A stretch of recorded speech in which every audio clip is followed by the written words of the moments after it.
নমস্কার, কর্মযোগের সকল দর্শকদের জানাই এই চ্যানেলে আরও একবার স্বাগত। আজকের ভিডিওটায় প্রধানত নিয়োগ সংক্রান্ত বিষয়ে যে সকল গুরুত্বপূর্ণ তথ্যগুলি এই মুহূর্তে উঠে আসছে সেগুলো আমি আপনাদের সাথে শেয়ার করব। তাই ভিডিওটা একটু স্কিপ না করে পুরোপুরি দেখার জন্য অনুরোধ রইল। সম্প্রতি 2016 সালের স্কুল সার্ভিস কমিশন নিয়োগ মামলায় এক নতুন মোড় নিয়েছে। আগামী 4 আগস্ট 2025 তারিখে দেশের সর্বোচ্চ আদালত অর্থাৎ সুপ্রিম কোর্টে এই মামলার একটি গুরুত্বপূর্ণ পর্যালোচনা আবেদনের শুনানি অনুষ্ঠিত হতে চলেছে। এই মামলাটি পশ্চিমবঙ্গের চাকরিহারা শিক্ষক এবং শিক্ষাকর্মীদের ভবিষ্যৎ নির্ধারণে একটি গুরুত্বপূর্ণ ভূমিকা পালন করবে বলে মনে করা হচ্ছে। এই পর্যালোচনায় আবেদনটি যোগ্য শিক্ষক শিক্ষিকা অধিকার মঞ্চের পক্ষ থেকে দায়ের করা হয়েছে বলে জানা যাচ্ছে। এটি বিশেষভাবে উল্লেখ্য যে পশ্চিমবঙ্গ রাজ্য সরকার বা স্কুল সার্ভিস কমিশনের পক্ষ থেকে দায়ের করা পর্যালোচনা আবেদনগুলির শুনানি এখনো বাকি রয়েছে।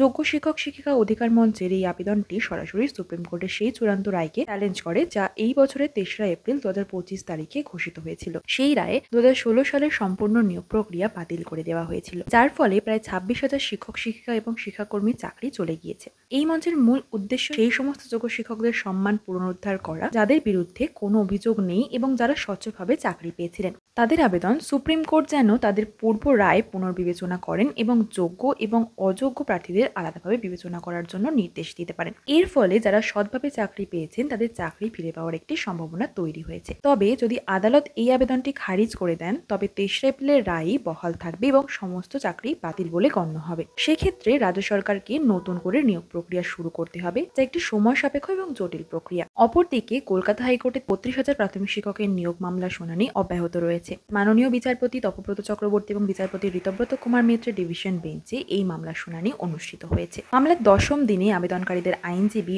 অভ্রতোষ মজুমদার একাধিক গুরুত্বপূর্ণ প্রশ্ন তুলে ধরেন, যা এই নিয়োগ প্রক্রিয়ার স্বচ্ছতা নিয়ে নতুন করে ভাবনার উদ্রেক করেছে। শুনানির শুরুতেই আইনজীবী মজুমদার অ্যাপটিটিউড টেস্টের বিষয়টি তুলে ধরেছেন। তিনি জানান যে অনেক প্রার্থীকে ভেরিফিকেশন প্রক্রিয়ায় বাদ দেওয়া হয়েছে এবং তারা ইন্টারভিউ পর্যন্ত পৌঁছাতে পারেননি। হুগলি, হাওড়া, উত্তর দিনাজপুর, মুর্শিদাবাদ এবং কোচবিহারের মতন বিভিন্ন জেলা থেকে অ্যাপটিটিউড টেস্ট এবং ইন্টারভিউ সংক্রান্ত তথ্য একটি সিল করা খামে আদালতে জমা দেওয়া হয়েছে। হাওড়ার একটি ঘটনা উল্লেখ করে তিনি বলেন যে সেলিম আলী নামে এক প্রার্থীকে ভেরিফিকেশন প্রক্রিয়ায় ত্রুটির কারণে ইন্টারভিউতে অংশ নিতে দেওয়া হয়নি। আদালতে একই বিষয়ে পূর্ববর্তী মামলার রায় নিয়েও আলোচনা করা হয়। আইনজীবী জানান যে বর্তমানে মামলার 21 জন প্রার্থী এর আগেও একই ধরনের পিটিশন দায়ের করেছিলেন, যা খারিজ হয়ে যায়। সংরক্ষণ নীতি লঙ্ঘন এবং প্যানেল প্রকাশনার বিষয়গুলি সেখানে উত্থাপিত করা হয়েছিল। তবে প্রশিক্ষিত প্রার্থীদের বিষয়ে আইনজীবী জানান যে কোনো প্রশিক্ষিত প্রার্থী আদালতের দ্বারস্থ হননি, তাই আদালত এই বিষয়ে আর হস্তক্ষেপ করবে না। প্যানেল প্রকাশনার বিষয়েও প্রশ্ন ওঠে। আইনজীবী মজুমদার জানান যে 2016 সালের নিয়োগ বিধি অনুযায়ী বিভিন্ন জেলায় ডিস্ট্রিক্ট প্রাইমারি স্কুল কাউন্সিল অফিসে প্যানেল প্রকাশ করা হয়েছিল।